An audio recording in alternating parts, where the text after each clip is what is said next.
Hello everyone. आप सबका स्वागत है आज के इस वीडियो में। तो अभी जैसे कि मार्केट की अभी जो कंडीशन चल रही है, हम देख रहे हैं कि मार्केट में जो स्टॉक्स हैं, जो मार्केट है, ओवरऑल पूरा मार्केट डाउन हो रखे है। अभी बहुत सारे लोगों में ये बात चल रही है कि मार्केट गिरेगा तो कहाँ तक गिरेगा, या फिर मार्केट रुकेगा कि नहीं रुकेगा, कंटिन्यूसली मार्केट और डाउन जाता जाएगा जाता जाएगा जाता जाएगा। तो इस गिरते हुए मार्केट में हमारे लिए बहुत सारी अपॉर्चुनिटीज होती हैं, जहाँ पे हम अपना जो पैसा है वो इन्वेस्टमेंट कर सकते हैं, और जो मार्केट में थोड़ा सा भी बाउंस बैक आता है, हम वहां से बहुत अच्छे तरीके से अपनी अर्निंग को है वो क्रिएट कर पाते हैं। तो बेसिकली जो हम अब इन्वेस्टमेंट कर रहे हैं, तो अभी की जो कंडीशन है मार्केट की इन्वेस्टमेंट करने के लिए, वहां पे हमको थोड़ा सा प्रिकॉशंस भी लेना पड़ता है। जब मार्केट बुल रन में होता है तो आप रेंडमली कहीं पे भी अगर आप इन्वेस्टमेंट कर दोगे, तो डे एंड पे या कुछ टाइम बाद आपको वहां पे प्रॉफिट होता ही होता है।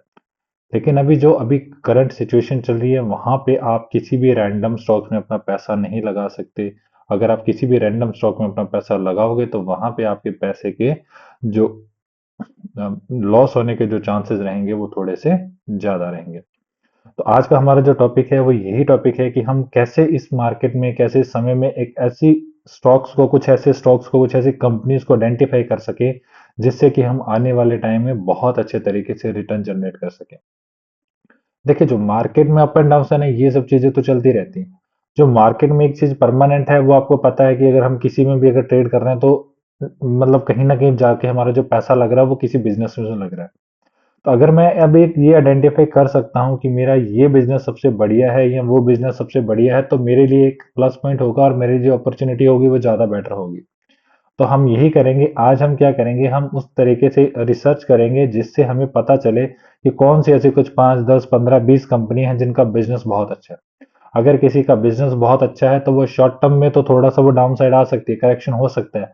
लेकिन लॉन्ग टर्म में अगर मैं बात करूँ, लॉन्ग टर्म का व्यू लूँ, तो वहां से हमें बहुत पॉजिटिव रिजल्ट देखने को मिल सकते हैं। अगर मैं अभी ऐसी कोई कंपनी देखता हूँ जो कंपनी का बिजनेस बहुत अच्छा है, बिजनेस मॉड्यूल बहुत अच्छा है, लेकिन वो अपने करंट प्राइस से, अपने ऑल टाइम हाई से 40 50 60% करेक्ट हो रखी है, तो वहां पे मेरे लिए आइसिंग ऑन द केक हो जाता है। मेरे लिए वहां पे जो अपॉर्चुनिटीज है वो और भी ज्यादा बेटर हो जाती है।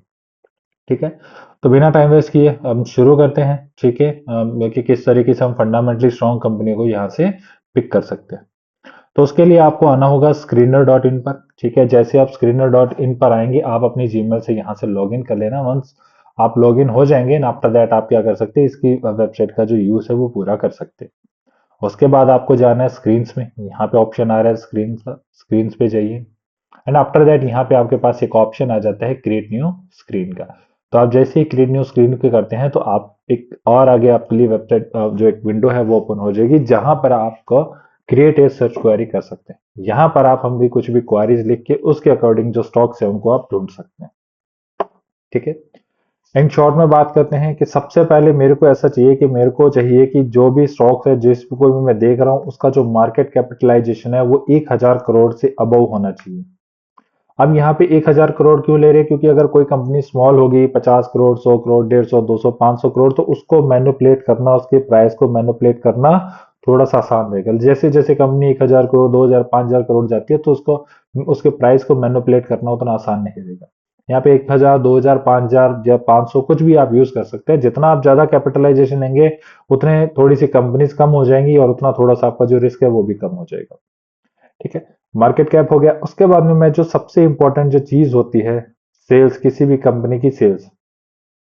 अगर किसी भी कंपनी की जो सेल्स बहुत अच्छी हो रही है, तो दैट मीन वो कंपनी आगे आने वाले टाइम में बहुत अच्छी ग्रोथ करेगी।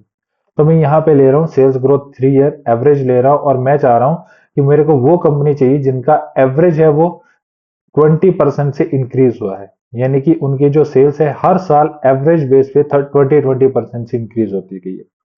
सेल्स इंक्रीज हुई है तो ऑब्वियस है कि कंपनी का जो प्रॉफिट है वो भी इंक्रीज हुआ होगा, और होना भी चाहिए। अगर कोई कंपनी सेल्स जनरेट कर रही है, लेकिन वो सेल्स को जो जनरेट हुई है, जो बढ़ रही है, उसको अगर वो प्रॉफिट में कन्वर्ट नहीं कर रही, तो कहीं ना कहीं उसमें कुछ ना कुछ इश्यूज हैं। तो मैं जो यहाँ पे प्रॉफिट ग्रोथ ले रहा हूँ वो भी मैं 20% ही ले रहा हूँ। ठीक है। उसके बाद में आ जाती है प्रमोटर होल्डिंग। ठीक है, आप सब जानते हैं कि किसी भी कंपनी में जो प्रमोटर होल्डिंग है वो कितनी ज्यादा इंपॉर्टेंट है। तो मैं यहाँ पे प्रमोटर होल्डिंग डाल रहा हूँ 60%, यानी कि किसी भी कंपनी जो प्रमोटर्स की होल्डिंग है वो 60% के अबव होनी चाहिए। ठीक है, तो ये कुछ एक क्राइटेरिया है जिनको डाल के मैं एक स्टॉक्स निकाल सकता हूँ। या फिर अगर आप चाहते हैं कि मेरे को कुछ ऐसे स्टॉक्स चाहिए जो ओवर वैल्यू ना हो, अंडर वैल्यू हो, क्योंकि इस समय में अगर आप ओवर वैल्यू स्टॉक्स में काम करेंगे तो कहीं ना कहीं आपके लिए घाटे का सौदा होगा। ठीक है, तो अंडर वैल्यू स्टॉक्स को निकालने के लिए हम क्या करेंगे, हम करेंगे industry P greater than stock का पी, है ना, प्राइस टू अर्निंग। इंडस्ट्री का पी है वो ग्रेटर देन होना चाहिए स्टॉक की पीई से, यानी कि प्राइस टू अर्निंग रेशियो से। ठीक है, तो मैंने ये चीज डाल दी है। मार्केट कैपिटलाइजेशन 1000 का डाल दिया है। सेल्स ग्रोथ 3 सालों के 20%, प्रॉफिट ग्रोथ है 3 सालों का 20%, प्रमोटर की होल्डिंग है वो 60% से अबव हो, और जो इंडस्ट्री का पी है वो ग्रेटर देन स्टॉक के करंट प्राइस से हो। अब मैं यहाँ पे क्लिक कर देता हूँ रन दिस क्वेरी। अब जैसे मैं यहाँ पे रन दिस क्वेरी कर रहा हूँ तो मेरे सामने अब यहाँ पे 99 ऐसी कंपनीज आई है जिनमें ये सब चीज है। अब यहाँ पे क्या हो रहा है, जैसे आप देखिए वारी रिन्यूएबल आ गया, सिल्चर टेक आ गया, दानिश पावर आ गया, जय बालाजी है। तो इन सब में क्या हो रहा है, इन सब में ये हो रहा है कि इनकी जो सेल्स है वो हर साल 20% से ऑन एन एवरेज 20% प्लस से बढ़ रही है। ठीक है, और जो प्रॉफिट है वो भी अच्छे जनरेट हो रहे हैं, प्लस कंपनी की जो प्रमोटर होल्डिंग है वो भी बहुत अच्छी है, और प्लस में ये भी है कि जो स्टॉक का पी है वो इंडस्ट्री के पी से कम है, that mean company under value है। और इस समय में अगर मैं अंडर वैल्यू कंपनीज की तरफ जाऊंगा तो वहां पे कहीं ना कहीं पे जो मेरे को प्रॉफिट होने के जो चांसेस हैं वो ज्यादा रहेंगे। ठीक है, अब यहाँ पे आपके सामने अगर आप देखोगे तो लगभग 99 स्टॉक्स की लिस्ट आ चुकी है। ठीक है, तो इस तरीके से आप किसी भी एक पर्टिकुलर स्टॉक्स में जाके, फॉर एग्जांपल के लिए मैं जाता हूँ वारी रिन्यूएबल एनर्जी, मैं देखना चाहता हूँ कि वारी के क्या क्या चीजें हैं। तो वारी में देखिए मार्केट कैप मैंने 1000 करोड़ का डाला था, यहाँ 8300 करोड़ है। स्टॉक का पी 44 का है, इंडस्ट्री का पी 46 का है। तो इंडस्ट्री के पी से कम है तो दैट मीन स्टॉक वो क्या है, वो अंडर वैल्यू है। और साथ में अगर मैं प्रमोटर होल्डिंग देखूंगा तो वो भी 74.4% है। तो प्रमोटर की होल्डिंग भी वो काफी ज्यादा अच्छी है। यहाँ पे और भी रेशियोज है जिनको मैं कंसिडर कर सकता हूँ, लेकिन अभी हाल फिलहाल के लिए हम वो चीज नहीं देख रहे हैं। अब मैं यहाँ पे देखता हूँ कि कंपनी ने दिसंबर 2021 में सेल क्या निकाली थी, 43 करोड़। उसके बाद 74, 92 ऐसे 100 ऑन करते करते दिसंबर 2024 में आते आते जो कंपनी की सेल्स है वो 43 करोड़ से बढ़कर 360 करोड़ की होगी। अगर आप देखते हो तो 7-8 गुना की जो है वो सेल्स में इंक्रीज हुआ है। और लास्ट में मैं जाके देखता हूँ प्रॉफिट, देखता हूँ कंपनी का, यहाँ पे 2 करोड़ का प्रॉफिट है और यहाँ पे बढ़कर कंपनी का प्रॉफिट 54 करोड़ हो गया। तो दैट मीन क्या हो रहा है कि हर एक क्वार्टर में, हर एक ईयर ऑन ईयर बेसिस पे कंपनी की जो सेल्स है बहुत अच्छे तरीके से बढ़ रही है और कंपनी बहुत अच्छे तरीके से प्रॉफिट को जनरेट कर रही है। तो वारी एनर्जी मेरे लिए एक सॉलिड चॉइस है। आने वाले टाइम में जैसे मार्केट के कंडीशंस कुछ अच्छे होते हैं तो वारी रिन्यूएबल एनर्जी में आपको बहुत ही अच्छे तरीके के रिजल्ट देखने को मिल सकते हैं।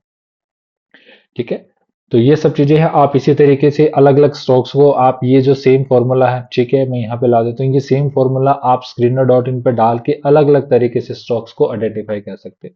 ठीक है, जो हमारी आने वाली आगे वीडियोस होगी उनमें हम और इन डिटेल में इस चीज को रिसर्च करेंगे।